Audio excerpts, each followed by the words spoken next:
All right, Puckheads. Eddie Garcia here, and if you're tuning in, bless your hearts. I've always kept it real with you on the air at FSR, well, formerly on the air at FSR, and here on the podcast. And today, I'm about to keep it realer than I ever have before.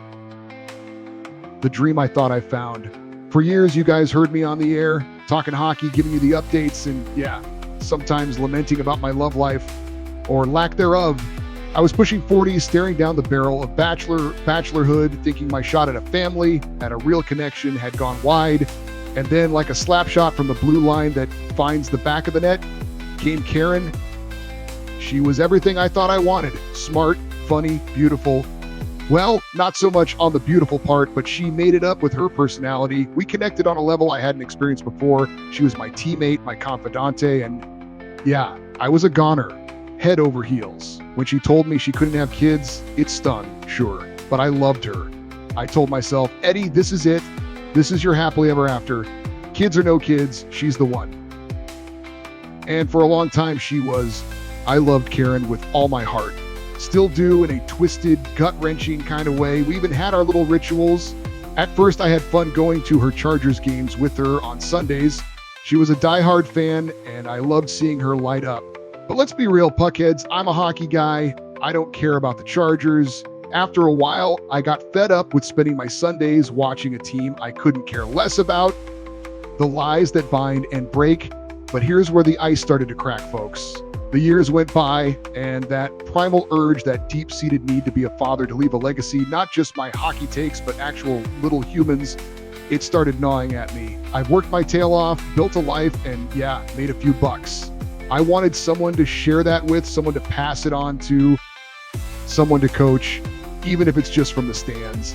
So I brought it up to Karen, surrogacy. A way for us to have a child. I was excited, hopeful, and she shot it down. Flat out, no discussion, no compromise, just a stone wall.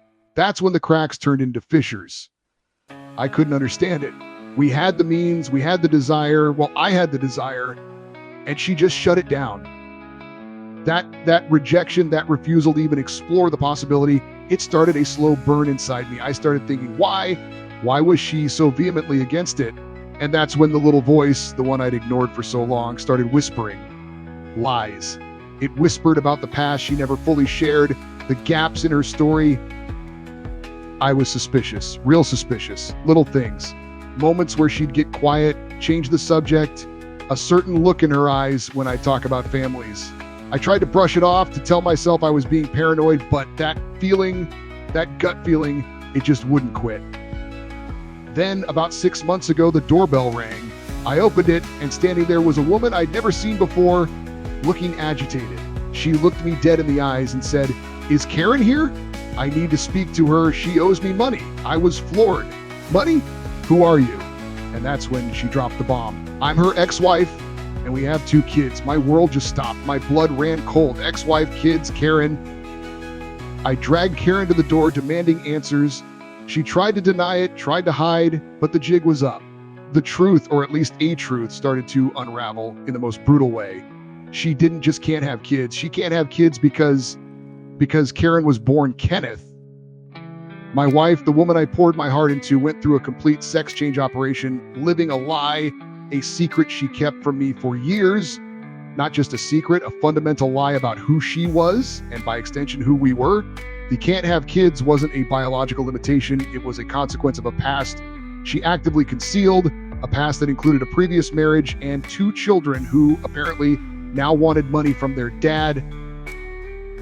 You're probably asking, why in the hell did I stick around after that?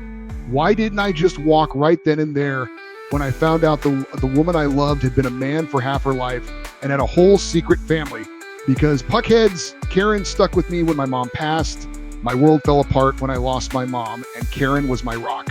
She was there day in and day out, holding me together when I felt like I was shattering. That kind of loyalty, that kind of comfort in my darkest hour, you don't just walk away from that. And now, ironically, the tables have turned.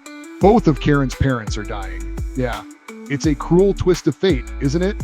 As angry, as betrayed as I felt, there's a part of me that thinks maybe I should stick around maybe this is my chance to reciprocate that loyalty, to be there for her even after everything. It's a hell of a question to ask yourself when your whole life is on fire. A desperate game. I was shattered, betrayed. But that desire for a child, it only intensified. It became an obsession. So I did something I'm not proud of, but I was desperate. For 3 years, I secretly donated sperm twice a month. I thought maybe, just maybe, I'd get a call, a miracle, but nothing. Crickets. It felt like the universe was just mocking me. And that, my friends, led me down an even darker path.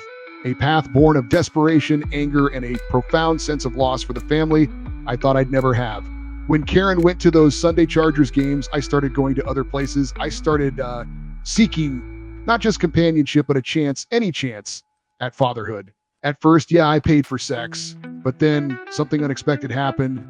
These young women in their 20s, they started falling for me, and I, in my own messed up way, started to care about them too.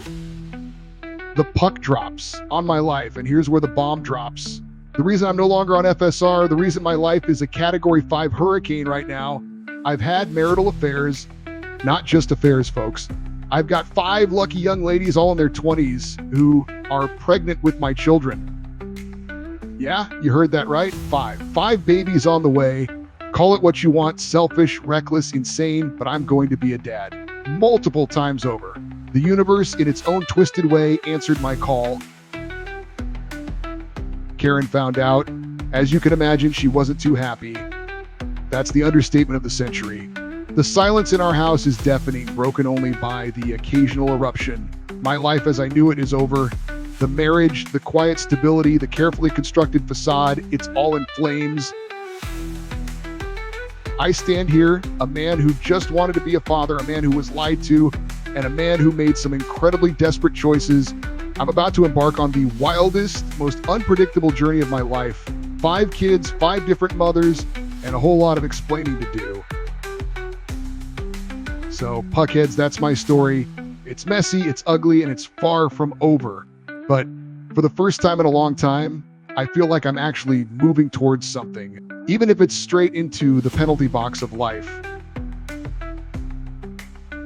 And one more thing, as I sit here in Los Angeles, looking out at a life completely upended, I've been wrestling with this question since the truth came out. Is it gay to be in love with a fully transgender person? I've always seen Karen as a woman, felt deeply for her, but knowing her past, it messes with your head, you know? It's a question I never thought I'd have to ask myself. What do you make of all this? Am I a monster? Or just a man who wanted a family so badly he lost his way, caught in a game where all the rules changed? Let me know in the comments, because Lord knows I need to hear it. Thank you for listening. Don't judge me and I won't judge you, because we're all imperfect beings living in an imperfect world. Let's go President Trump and perhaps World War III. Good night, everyone.